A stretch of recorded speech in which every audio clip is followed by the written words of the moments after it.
দর্শক, আমরা এই মুহূর্তে উপস্থিত রয়েছি শ্রীপুর স্বাস্থ্য কমপ্লেক্সে। এখানে আপনাদের দেখানোর চেষ্টা করব। গত 1 থেকে 1.5 মাস আগে শ্রীপুর ইউনো মহোদয় ব্যারিস্টার সজীব আহমেদ উনি বারবার এখানে স্বাস্থ্য কমপ্লেক্সের সামনে যে অবৈধ দোকানগুলি রয়েছে তারা এখান থেকে বারবার সরিয়ে নেওয়ার জন্য বারবার বলেছিল এবং তাদেরকে বারবার নোটিশের মাধ্যমে তাদেরকে জানিয়েছিল, আপনাদের যদি কোনো বৈধ কাগজপত্র থেকে থাকে আমাদের কাছে জানাবেন, আমরা আপনাদেরকে ইস্যু করবেন, আমরা ঠিক সেই বৈধ দোকানগুলি এখানে থাকবে আর বাকি যেগুলি অবৈধ রয়েছে সেগুলি উচ্ছেদ অভিযান চলমান থাকবে বলে তাদেরকে জানানো হয়েছে। এবং গত 3 দিন আগে তাদেরকে লিখিতভাবে জানানো হয়েছে এখানে যারা এই দোকানপাট রয়েছে তারা যাতে তাদের এখান থেকে যাতে সেই দোকানগুলি সরিয়ে নেওয়া হয়, তারা সেই দোকানপাটগুলি বারবার সরানো হচ্ছে না বিধায় আজকে ঠিক আজকে 2/4/2026 তারিখ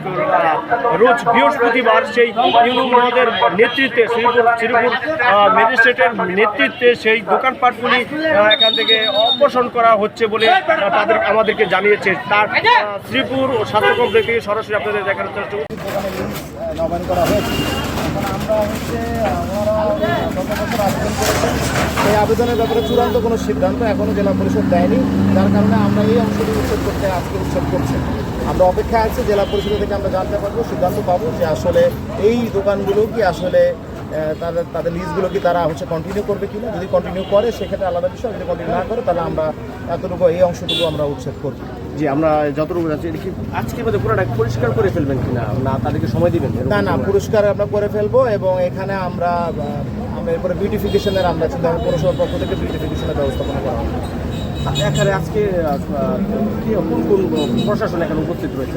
এখানে পৌরসভার বিভিন্ন দপ্তরের বিভিন্ন ডিপার্টমেন্টাল চিফরা আছেন, পৌর নির্বাহী কর্মকর্তা, নগর পরিকল্পনাবিদ, সহকারী প্রকৌশলীরা আছেন, সাথে সহকারী কমিশনার ভূমি উপস্থিত আছেন।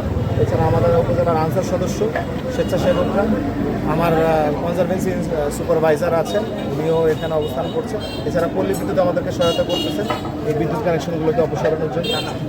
এই তো, ধন্যবাদ।